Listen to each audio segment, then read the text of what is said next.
전주에 사는 26살 여성 신천지 교인이 코로나19 양성 판정을 받았습니다. 함께 지내는 나머지 가족 4명도 모두 신천지 신도로 확인돼 전라북도가 역학조사에 들어갔습니다. 전라북도 신천지 신도 가운데 278명이 유증상자로 분류된 데다 394명은 연락이 닿지 않는 것으로 나타났습니다. 익산시가 대학 개강에 맞춰 입국하는 중국 유학생 모두를 학교 기숙사에 입소시켜 격리하겠다는 강경 대책을 내놨습니다. 유치원과 초중고등학교의 개학이 오는 23일로 2주 더 늦춰졌습니다. 2주 개강을 늦춘 대학들도 추가 연기에 나서고 있습니다. 여러분 안녕하십니까? 전주에 사는 26살 여성 신천지 교인이 코로나19 양성 판정을 받았습니다. 가족 4명도 모두 신천지 신도로 알려져 전라북도가 역학조사에 들어갔습니다. 김철 기자가 보도합니다. 전북의 7번째 코로나19 확진자는 전주의 26살 여성으로 신천지 신도입니다. 대학 휴학생인 여성은 지난주 목요일 첫 발열 증세가 나타났고 어제 차량 내부에서 검사를 받는 드라이브 스루 방식으로 검체를 채취한 뒤 양성 판정을 받았습니다. 드라이브 스루 검사를 한 신천지 신도 305명 가운데 양성은 여성 1명뿐입니다. 여성은 군산의료원에 격리 입원됐습니다. 여성은 최근 대구 경북에 방문한 적이 없고 지난달 16일 전주시 팔복동 신천지 교회 예배에 참석했습니다. 이후 여성은 외출을 하지 않았다고 진술했습니다. 이에 따라 현재까지 드러난 동선은 여성의 집인 전주시 진북동 단독주택뿐입니다. 여성의 가족 4명도 모두 신천지 신도로 부모는 음성 판정을 받았고 언니와 남동생은 검사 결과를 기다리고 있습니다. 전라북도는 여성이 대구 경북을 방문한 적이 없고 2월 16일 전주 신천지 교회 예배를 드린 게 전부라고 진술함에 따라 감염원을 찾는 데 고심하고 있습니다. 대구 방문력도 없다. 2월 16일 그 예배 참석한 것만이라면 다른 분에 의해서 감염됐을 가능성들이 있기 때문에 그 부분에 대해서 감염원을 찾는 데 더 중점적으로 하겠습니다. 또 여성의 가족 4명의 동선도 역학조사하기로 했습니다. 이와 함께 지난달 16일 이 여성과 함께 전주시 팔복동 신천지 교회 예배에 참석한 신도 2,510명의 명단을 확보해 이들에게 자가 격리를 당부했습니다. JTB 뉴스 김철우입니다. 네, 속보 전해드리겠습니다. 이 여성의 언니와 남동생도 모두 음성 판정을 받은 것으로 확인됐습니다. 다음 소식입니다. 전북의 신천지 신도 가운데 처음으로 확진자가 나오면서 신천지 신도 관리에 비상이 걸렸습니다. 전라북도가 명단을 확보한 신도 가운데 278명이 유증상자로 분류돼 추가 감염자가 나올 가능성이 작지 않습니다. 더구나 394명의 신천지 신도는 연락이 닿지 않습니다. 계속해서 정원익 기자가 보도합니다. 전라북도가 신천지 측으로부터 넘겨받은 전북의 신도는 13,260명입니다. 이 가운데 97%인 12,866명을 조사한 결과 278명이 유증상자로 분류됐습니다. 유증상자는 전주가 118명으로 가장 많고 군산 88명, 익산 29명, 정읍 13명 등입니다. 따라서 이들 가운데 추가 감염자가 나올 우려가 큽니다. 다만 유증상자 278명 가운데 아직 확진자가 없고 1차 검사에서 231명이 음성으로 나왔지만 보건당국은 2주 동안 계속 모니터링하기로 했습니다. 문제는 명단에 있는 신천지 신도 가운데 394명과 연락이 닿지 않는다는 겁니다. 연락이 닿지 않는 394명 중에 대해서는 경찰과 협조하는 등 소재를 빨리 파악하도록 하겠습니다. 양성 확진자를 빨리 찾아내도록. 신천지 교회의 자료 제공이 부실하지 않느냐는 논란도 이어졌습니다. 전라북도가 지난주 신천지 교인을 신고해달라고 긴급 재난 문자를 보낸 이후 모두 1,865건의 제보 전화가 잇따랐고 이를 통해 11명의 신천지 교인이 추가로 확인됐습니다. 또 정읍과 익산에서 신천지 시설 2곳이 추가로 확인돼 지금까지 폐쇄된 신천지 교회와 부속시설은 모두 74곳으로 늘었습니다. 전라북도는 당분간 신천지 교인들을 상대로 심층 역학조사에 들어갈 계획이라며 추가 제보를 당부했습니다. JTB 뉴스 정원익입니다. 강원도에서 입국한 중국 유학생이 코로나19에 감염된 것으로 확인되면서 대학가 주변 주민들의 불안감이 커지고 있습니다. 익산시는 개강에 맞춰 입국하는 중국 유학생 전원을 학교 기숙사에 입소시켜 격리시키겠다는 강경 대책을 내놓았습니다. 김진영 기자입니다. 익산의 한 대학가 주변 원룸 단지입니다. 국내 대학생뿐만 아니라 중국 유학생들도 거주하고 있습니다. 최근 강원도에서 중국인 유학생이 코로나 확진자로 판정되자 이곳 주민들의 불안감이 커지고 있습니다. 일단은 확산될까 싶어서 더 걱정이 되는 거고 한 사람으로 인해서 자꾸 이렇게 번지니까 그게 두렵죠. 익산시가 코로나 확산을 막기 위해 오는 16일 원광대학교 등의 개강을 앞두고 입국하는 중국 유학생들을 전원 기숙사에 강제 입소시키기로 했습니다. 익산 지역 중국인 유학생은 원광대학교와 원광보건대학교에 모두 490명으로 현재 100명은 입국했고 앞으로 390명이 더 들어올 것으로 보고 있습니다. 익산시는 중국 유학생들이 공항에 도착하면 대학 버스 등을 이용해 기숙사로 특별 수송한 뒤에 14일 동안 격리 수용할 방침입니다. 검체를 채취해 검사를 의뢰하고 격리 기간 동안 발열과 기침 등 유상 증상 여부를 확인할 예정입니다. 시민들의 건강권 확보를 위해 도내에서 처음으로 중국인 유학생에게 강제권을 행사하는 긴급대책을 발표하고 시 주도로 관리체제를 구성해 강력 대응에 나서기로 했습니다. 그러나 중국 유학생이 기숙사 입소를 거부할 경우 법적으로 강제할 규정이 없는 한계도 안고 있습니다. 중국 유학생에 대한 강력한 조치를 내놓은 익산시가 코로나 확진자가 나오지 않고 있는 청정 지역을 유지할 수 있을지 주목됩니다. JTB 뉴스 김진영입니다. 이번 사태로 유치원과 초중고등학교가 개학을 연기하는 초유의 상황이 더 길어지게 됐습니다. 교육부와 전국 시도교육청은 오는 9일로 연기한 모든 학교의 개학을 2주 더 늦춰 23일에 개학하기로 했습니다. 개강을 2주 늦췄던 대학들도 추가 연기에 나서고 있습니다. 권대성 기자입니다. 전주의 한 초등학교 코로나19 사태로 개학이 연기되면서 정문이 굳게 닫혀 있습니다. 외부인 출입 통제와 함께 교실로 가는 문은 하나만 열어놨습니다. 그나마 마스크를 쓰고 체온 측정을 해만 들어갈 수 있습니다. 교사들만 출근해 빈 교실을 지키는 가운데 불가피하게 학교 나온 아이들은 돌봄 교실에서 따로 긴급 돌봄을 받았습니다. 하지만 애초 신청 학생의 절반가량만 나오는 데 그쳤습니다. 부모님들께서도 아무래도 돌봄에 참여하는 거에 대한 부담감도 있으실 것 같고 또 재택근무로 많이 변환이 되어가지고 오늘 생각보다 적게 나온 것 같습니다. 초유의 전국적인 개학 연기는 더 길어지게 됐습니다. 교육부와 전국 시도교육청이 오는 9일로 연기한 개학을 23일로 2주 더 늦추기로 했기 때문입니다. 모두 3주가 연기되는 셈입니다. 앞으로 2주가량이 코로나19 확산 차단에 최대 고비라는 판단에 따른 겁니다. 교육당국은 여름과 겨울방학을 줄여 수업 일수를 확보하고 3주간은 온라인 학습 등으로 수업 공백을 최소화한다는 계획입니다. 전라북도 교육청에서 운영하고 있는 이스쿨을 전체적으로 홈페이지에 안내해드렸고요. 학년별로는 일일 과제라든지 일주일 과제를 담임 교사들이 제공해서 아이들의 학습 공백을 메꾸도록 하겠습니다. 대학들도 개강을 추가 연기하고 있습니다. 우석대가 이미 2주를 더해 모두 4주를 늦춘 데 이어서 전주대도 한 주를 더 연기해 오는 23일 개강하기로 했습니다. 학생과 교직원들의 안전과 건강을 위해서 3주 연기를 했습니다. 앞으로도 학생들의 수업권 보장과 차질 없는 학사 일정 운영을 위해서 선제적으로 조치해 나가겠습니다.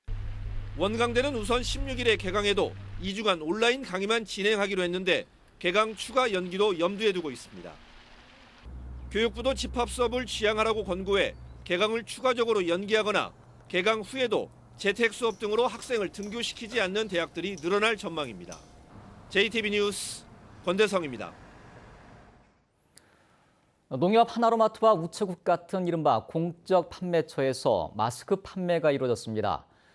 서너 시간 전부터 긴 줄이 만들어졌지만 헛걸음을 한 시민들이 더 많았습니다. 6군데를 다니고도 허탕을 친 주민도 있습니다. 하원호 기자가 보도합니다. 이른 아침 우체국 앞에 수많은 인파가 긴 줄을 이뤘습니다. 마스크를 사려는 사람들입니다. 한 사람이 살 수 있는 마스크는 겨우 5장. 노부부는 아침 7시에 나와 무려 4시간을 기다렸습니다. 힘들어도 이게 이렇게 됐는데 힘들어도 늦게 오면 어떻게 보면 못 사잖아요. 이 우체국에 배정된 물량은 80세트. 만일의 사태에 대비해 경찰관까지 동원됐습니다. 하지만 2시간 가까이 줄을 서고도 순서 안에 들지 못한 시민들의 항의가 쏟아졌습니다. 줄까지 80명이 끝나서 더 이상 없어요, 마스크가. 아까는 저까지 80명이랬는데 이거 압축을 많이 만들어? 아니요, 누가 그럼. 겨우 마스크를 손에 쥔 시민도 씁쓸함을 감추지 못합니다. 2-3시간씩 밥도 못 먹고 하다 기다려가지고 이게 뭐라고. 하루 동안 도내 우체국과 하나로마트, 약국을 통해 공급된 마스크는 모두 20여만 장에 이르지만 마스크를 구입한 사람보다 사지 못한 사람이 더 많습니다. 약국에 가도 없거든요. 편의점 가서도 뭐 자기네도 없고 눈으로 본 적도 없다고. 이건 우리 아직 한 이틀 정도 쓴 거 제가 지금 3일째 쓰고 있어요. 약국을 몇 군데나 다니셨어요? 6군데나 했어요. 아침만에 지금. 근데 한 가지도 안 판대요. 안 왔대요, 이게. 이럴 바엔 차라리 주민센터를 통해 마스크를 공급해야 한다는 주장도 나왔습니다. 주민센터에 가서 신분증을 가지고 1,000원이든 2,000원이든 가족 수별로 해서 우리가 사갈 수 있도록. 식품의약품안전처는 공적 판매처를 통해 매일 마스크를 공급하겠다고 밝혔지만 공급은 적고 수요는 폭증하고 있어 마스크 대란은 당분간 계속될 전망입니다. JTB 뉴스 하원호입니다. 전북지방경찰청 사이버 수사대는 마스크를 판매한다고 속여 수천만 원을 뜯어낸 혐의로 20대 남성 2명을 구속했습니다. A씨는 지난해 11월부터 최근까지 인터넷 카페에 마스크를 판매한다고 속인 뒤 돈만 송금받는 방식으로 143명에게서 5,900만 원을 뜯어낸 혐의를 받고 있습니다. 또한 B씨는 지난해 10월부터 최근까지 같은 방식으로 36명에게서 1,030만 원을 가로챈 혐의입니다. 코로나19 감염자의 중증도를 분류해 중증 환자를 우선 치료하는 치료체계 개편에 따라서 도내선 우선 군산과 남원 진안의료원이 경증 환자 치료 의료기관으로 활용됩니다. 전라북도는 이에 따라 상태가 양호하지만 전북대와 원광대 음압격리병실에서 치료를 받고 있는 보험사 직원 2명을 의료원으로 옮겨 음압격리병상을 추가로 확보할 계획입니다. 전라북도는 또한 확진자가 늘어날 것에 대비해 경증, 무증상 확진자를 관리 치료하는 생활치료센터 시설을 확보하고 정부의 요청이 있을 경우 대구, 경북 환자들에게 병상을 지원할 계획이라고 밝혔습니다. 다음 달 도내에서 열릴 예정이던 전국 생활체육 대축전이 코로나19의 여파로 연기됐습니다. 전라북도는 코로나19 확산을 막기 위해 다음 달 23일에 개막하는 전국 생활체육 대축전을 오는 9월로 연기하기로 결정하고 대한체육회와 개최 시기를 협의하고 있다고 밝혔습니다. 전북체육회도 이달에 예정된 도지사기, 배드민턴과 족구, 볼링, 등산 등 4개 대회를 모두 무기한 연기하고 오는 4월과 5월에 열기로 한 빙상과 태권 대회 등도 연기를 검토하고 있습니다. 코로나19로 어려움을 겪고 있는 자영업자를 돕기 위한 착한 임대료 운동이 전주에서 시작돼 전국으로 확산되고 있는데요. 임대료를 내리는 것에서 한 발 더 나아가 한 달 임대료를 아예 안 받겠다고 하는 건물주까지 나오고 있습니다. 상생에 앞장서고 있는 이들에게 각종 세금을 감면해주는 방안이 추진되고 있습니다. 송창용 기자입니다. 코로나19로 손님이 크게 줄어 씨름하고 있던 안중우 씨는 지난주 건물주로부터 뜻밖의 선물을 받았습니다. 2월 한 달 임대료를 받지 않겠다는 것이었습니다. 울컥하더라고요. 같이 가자는 말씀에 또 더 울컥하고 절실히 힘든데 그렇게 해주시니까 진짜 너무 고맙고 감사하더라고요.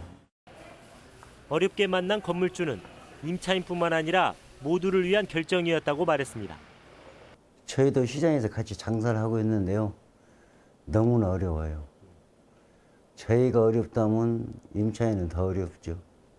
이분들도 있어야 고객이 오시고 또 고객이 와야 우리 시장이 활성화가 되지. 지난달 12일 전주 한옥마을에서 시작된 착한 임대료 운동은 급속히 확산되고 있습니다. 전주 신중앙시장에서만 50여 곳의 건물주가 동참하기로 했고 전국적으로는 서울과 경기, 충북, 전남 등에서 상생 릴레이가 이어지고 있습니다. 정부도 착한 임대료 운동에 화답하고 있습니다. 다음 달부터 임대료 인하분의 50%를 소득세와 법인세에서 감면해주기 위해 관련법을 개정하기로 했습니다. 전주 한옥마을과 모래내 시장에서 시작한 착한 임대인 운동이 전국 곳곳의 시장과 상가로 확산되고 있고 은행과 공공기관들도 자발적으로 상가 임대료를 낮춰 고통을 분담하고 있습니다. 전주시는 여기에 더해 착한 임대인의 재산세를 감면해 상생문화와 도시 공동체가 더욱 활성화될 수 있도록 지원하기로 했습니다. JTB 뉴스 송창용입니다.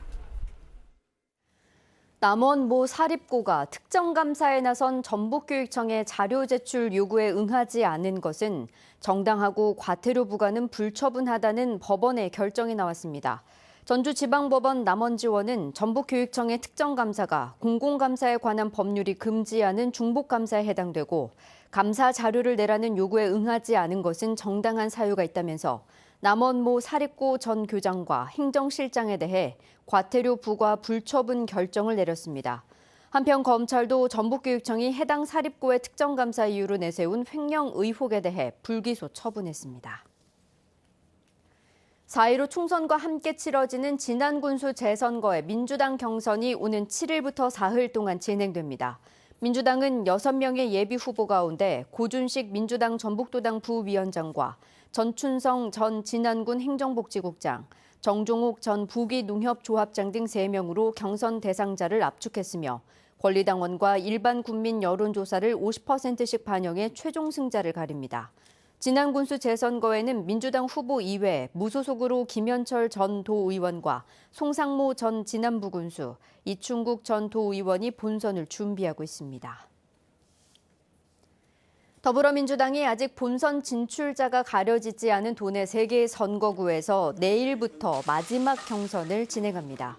전주 갑은 김윤덕 전 의원과 김금옥 전 청와대 비서관, 전주을은 이덕춘 변호사와 이상직 전 중소벤처기업 진흥공단 이사장, 남원 임실 순창은 박희승 전 서울중앙지법 부장판사와 이강래 전 도로공사 사장이 경쟁하고 있습니다. 민주당은 사흘 동안 경선을 진행해 목요일인 오는 5일 밤 최종 결과를 발표하고 도내 10개 선거구의 본선 출마자를 모두 확정할 예정입니다. 민주당의 경선을 앞두고 전주 을에 나선 이덕춘, 이상직 예비 후보가 치열한 신경전을 벌이고 있습니다. 민주당 이상직 예비 후보 선대위는 어제 이덕춘 예비 후보의 음성 녹음 전화가 당에서 금지한 거라며 공개 사과를 요구하는 입장문을 냈다가 뒤늦게 가능한 행위라는 사실을 확인하고 급히 수습에 나서는 소동을 빚었습니다. 이덕춘 예비 후보는 분명한 허위 사실로 전형적인 구태 정치라며 남은 기간까지 페어플레이를 위해 함께 노력하자고 말했습니다. 군산해양경찰서는 오늘 오후 2시쯤 군산시 소룡동 모래부두 인근 갯벌에서 61살 A씨가 숨져 있는 것을 조개를 캐던 주민이 발견해 신고했다고 밝혔습니다. A씨에 대한 실종 신고 여부를 확인 중인 해경은 목격자와 가족 등을 상대로 사고 경위를 조사할 예정입니다. 내일은 가끔 구름 많다가 오후부터 흐려지겠습니다. 아침 기온은 익산 영하 2도, 무주 영하 1도, 전주는 영상 1도로 오늘보다 2도가량 낮겠습니다. 한낮에는 전주가 13도, 완주와 무주가 14도까지 오르며 낮과 밤의 기온차가 10도 이상 벌어지겠습니다. 미세먼지 농도는 보통 수준을 보이겠습니다. 모레 새벽 북부 지역에는 한때 비나 눈이 오겠고 기온은 당분간 예년과 비슷하거나 조금 높겠습니다.